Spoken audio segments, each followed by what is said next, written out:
Hello everybody, this is Dago Seda, pretty snazzy walkthroughs, Resident Evil 3 Nemesis A rank, part 10 of 15, and we're going to the hospital, and actually the control's going to shift over to Carlos right now, which is pretty good, and Jill's making some sort of monologue despite the fact that she's not going to be really doing much for the rest of this video, except sit there and not be on screen, and we're going to run as Carlos. First thing I'll notice about Carlos is that he has a friggin' assault rifle, and that thing is really good for killing stuff. Like, I'm not gonna lie, it is probably the best not Magnum / grenade launcher weapon in the game. Because you might notice that we seem to be killing a lot of major enemies with the grenade launcher. Or at least you'll notice that later in the game.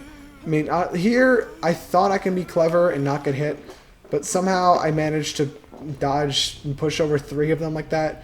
But you'll notice with Carlos that he has a crap load of health. Like, he can take...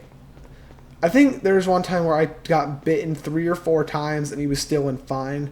So really, Carlos is kind of like Chris, actually. You can compare him to Chris from the first game, where Chris had much more health than Jill.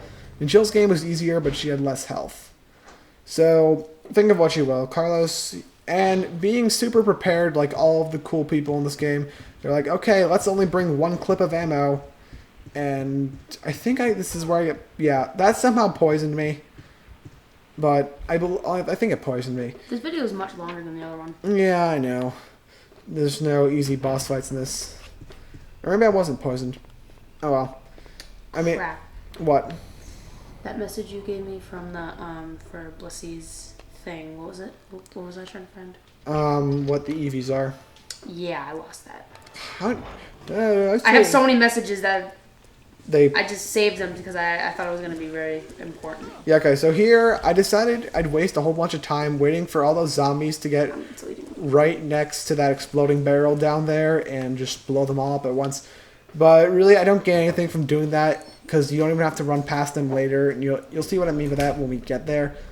But okay, in here you're going to meet one of your favorite enemies from any Resident Evil game.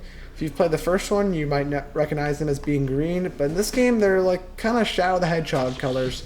They're the crimson and black, and they can decapitate you.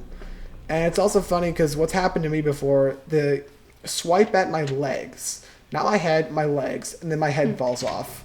Glitch. Yeah, no, it wasn't a glitch, because they're supposed to be bad animation? I guess, I don't know. Or maybe I was just... For some reason, this game makes perfect sense when swiping off your legs get decapitated. Yeah, I know. Actually, probably the best thing about... Like someone shoots at your legs, all of a sudden it says headshot. Yeah. Fatality. One of the things I really like about this game is that most of the puzzles actually make sense as to why they're there. You know what I mean? Hey, have you seen any of the puzzles in the first Resident Evil game? No. Yeah, they're just... It's like, push these random buttons and move that statue to a weird spot, and it's in a big mansion. It's like, okay, why do you think it'd be a good idea to put that there? It's like, okay, you can't go this way unless you do that, this, and that, and how is Mr. Spencer supposed to get around his mansion if... I got lost at push these buttons. Yeah, exactly. That's how it works with most people. It's like Narb 007. He's like, oh my god, non-linear thinking. I can't do it. I just called Brandon stupid. Haha. He's funny. Yeah, no one gets that joke except us. Inside joke. What? Inside joke. Yeah, it's an inside joke. Okay, so we had to grab the sick room key because we're going to room 202, I think. Maybe I don't even remember the room numbers. It really doesn't matter. But in the first room here, it's 400s. The first room here, there is one of 2 possible setups of enemies. There might be a third, but you can either get a bunch of these snake-like guys. I think they're called worms. You get either a bunch of those or like a couple zombies like lying half dead on the floor. All right, 325. That's gonna be important. And also in the room, take note of the location of that filing cabinet. I guess you can say it is, because it's basically the solution to a puzzle in this room. Which also, if you've watched Narb 007's Let's Play of this, yes, I talk about him a lot. He's like my only friend. What about me? Yeah, I know. I'm kidding. And Solid. Yeah. You don't have to list all my friends. I was kidding. I was making a bad joke. Okay. And You have no sense this, of humor. yeah, I have terrible sense of humor. And Narb 007 was really bad at pushing this thing, and actually I'm doing a pretty bad job too. But where you have to push this thing is completely dependent on where it was in the next room, and it's kind of flipped, I guess. Just pay attention to more like the scenery in the room than actual like what corners. And if you do that, you got it wrong. I just remembered it was like the opposite side of the room of what side the cabinet next to the bed was on, or something like that. I don't know. And you had to talk to that doctor to get his code because that's what you need to get in here. So the vaccine base.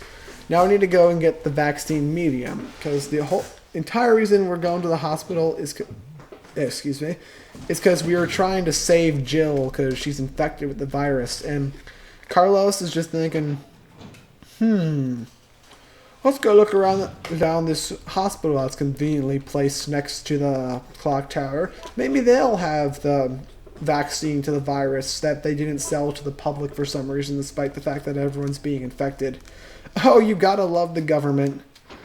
Yeah, though really it's just everything's being controlled by an umbrella, and Umbrella's a bunch of stupid jerks, and they're like, aha, we're gonna have to kill everything because we're Umbrella and we have no reason for actually doing all this jerk stuff. So now we're going to the basement floor. We could go back and put the vaccine base in the item box or something. That made a noise.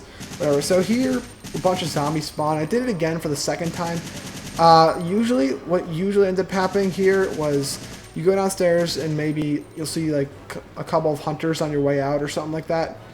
But what usually happens is when you come back to go through the first floor again and going back to the item box, that's when they appear. But now this time they did it differently and they appeared there, and that kind of threw me off guard the first time I did this because I was dying at this Carlos part a lot. I died once here because I was trying to kill this hunter, but that didn't go very well. I figured, well, then I'll just shoot that, and voila, I actually got something from shooting that.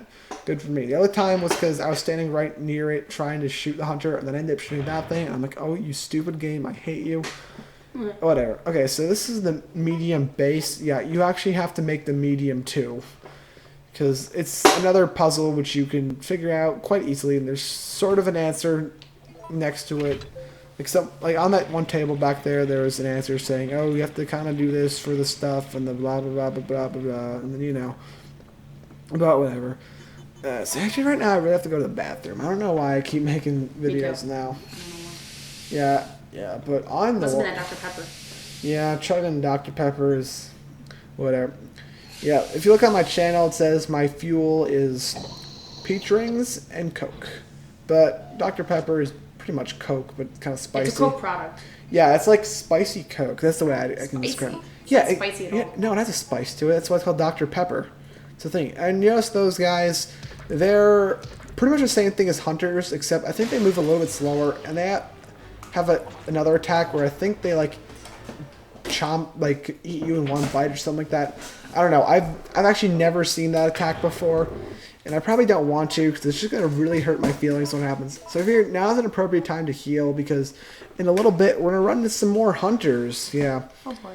Yeah. Usually, as I said, I was saying that the zombies, they appear on your way back to the first floor out of the elevator, and in that situation, 2 hunters would appear here on your way out from grabbing the vaccine medium. But the 2 hunters are going to appear somewhere else, and if you guessed that they're coming from the elevator here, then you guessed completely correctly. Yes. So basically, just as soon as the elevator opens, just kind of open fire and hope you kill what you have to kill. And to figure that out, just base it completely on sound. If you hear them dying or dead, then that means you've killed them. That's all you really need to think about. Because this is really one of the only times in the game where I'd endorse bothering killing stuff. I mean, yeah, there is a few. Because I've already proven to you that there is multiple occasions where you can kill stuff that's in your way. Because stuff does get in your way, and you need to kill it to make your lives easier. And it can actually help you go faster sometimes. And, oh, it's a time-based bomb, which that wasn't there the first time. I don't know who put it there, like that hunter maybe, with their opposable claw thumbs. Yeah, whatever. And on your way out, you'll see this, like, explosion cutscene, and you'll end up here. So you won't have to run past all those zombies that were down that alleyway again. So, yeah, that makes your life easier. So now we're just going to run back to the save room, and we're going to save Jill. That's what we do in save rooms. We save people. Yay. Yay. And also, after this, we never have to play as Carlos again. And obviously, Jill's going to have to go out that direction now that Carlos pushed the bell out of the way. You'll see what she has to do there. And yeah, that'll be the next video. And these spiders are back. And fortunately, they're not poisoning me. Which, when I was said I think I was poisoned, that was on my early run of this. But my recording started with the Nemesis fight. And then it ends at the next save. But whatever. It took me a couple tries to get this part right. And then I recorded it like the second day because I got discouraged about dying a couple times against Nemesis in this part here. So I'm just screw it. And here, and since Nemesis is a total complete jerk and does not want to die, he is back and he has grown tentacles on his arms and he whips you with them. Which, honestly, he is much easier to dodge than normal Nemesis. Because he takes his jolly good time in holding his arm back to swing it at you, and it's much easier to dodge than like his punches or his rockets and stuff like that. And he runs out of that fire, which there's no adequate explanation as to why he was in the fire. And also, if you wait too long, he'll go to the door, start pounding at it, and if he breaks down, he'll kill Jill, blah, blah, blah, blah, blah. But as soon as you go in here, Nemesis says, oh, he's in there. Okay, they're gone. Let's leave him alone. All right, guys, have a nice day. Bye.